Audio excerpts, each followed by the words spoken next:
Welcome back, everyone. Dan Hodges with us, naturalist from Johnny Appleseed Metro Park District. Dan, you know, I was thinking about it. At the end of most of your segments, you'll say, got to get outside, got to get out into nature.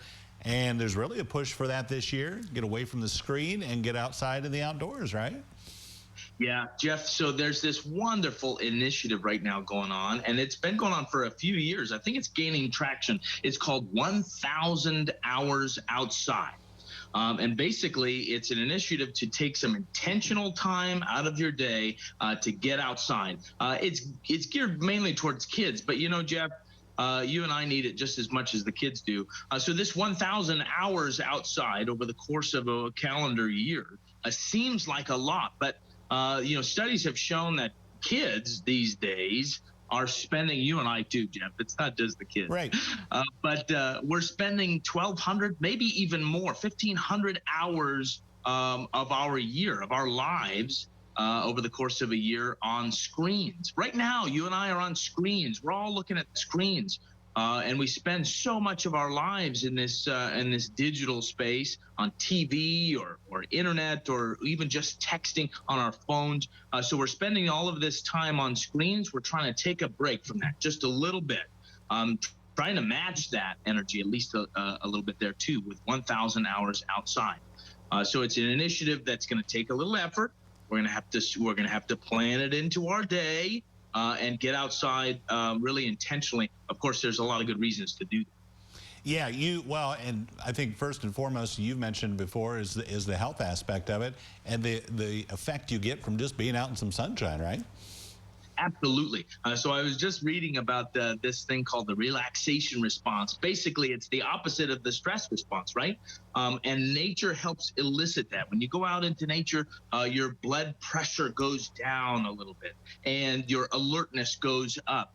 You know, the blood flow to your brain increases, the cortisol levels, the stress hormones goes down. All of these benefits, and that's just mental stuff outside of the you know, the exercise benefits, you know, reducing obesity and diabetes, and then the spiritual and emotional benefits. I mean, we could go on and on about the good reasons to get outside, and which a lot of those would be the opposite of the bad reasons to be on your screens. So spending time outside is really, really important. It's important for our emotional and physical, spiritual, psychological health.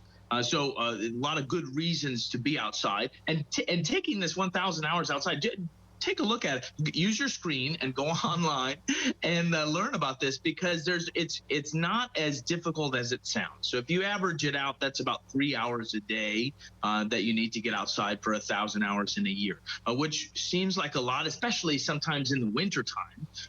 But, you know, if you do an hour a day in the wintertime and you do maybe 5 or 6 hours in the summertime, you can offset that. And how hard is it really to go outside in the morning of a summer day and really stay out there all day long? The kids want to do it. I want to do it too. If you just give yourself the opportunity to do it, I think that you'll enjoy it as well. And there's easy ways to track it. So I printed these off.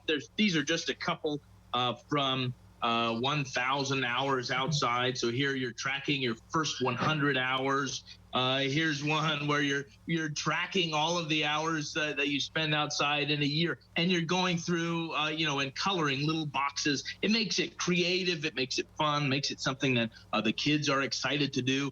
You know, I was thinking just the other day, my wife and I are trying to do this with our kids. My wife's trying to do it with our kids, really. Let's be honest, Jeff. But we didn't get outside during the day. You know, it got away from us, and here it was. You know, it's 4:30, 5 o'clock at night. The sun's going down, and we haven't spent our hour outside. It's easy to say, we'll do it next time, and that's okay if you really need to. If you miss it, don't be hard on yourself. But if you're strict about it and you say, you know what, let's go outside in the dark. We went outside, and I tell you, my kids had more fun in the dark than half the time they do in the light. So it's okay. It's okay if you can't get 1,000 hours. But this idea of setting a goal for yourself and intentionally getting outside in nature, I think is really, really important. Yeah, it's a good idea, and I love the idea that you make it a family affair because, as you said, young and old, we all need to do that. Dan, as always, good advice. We appreciate it. Thank you so much. Hey, thanks so much for having me, of course. And we've got opportunities at the Park District for you to get outside. Let's do it. Yeah, our parks are great. Thanks so much, Dan. We'll be back after this.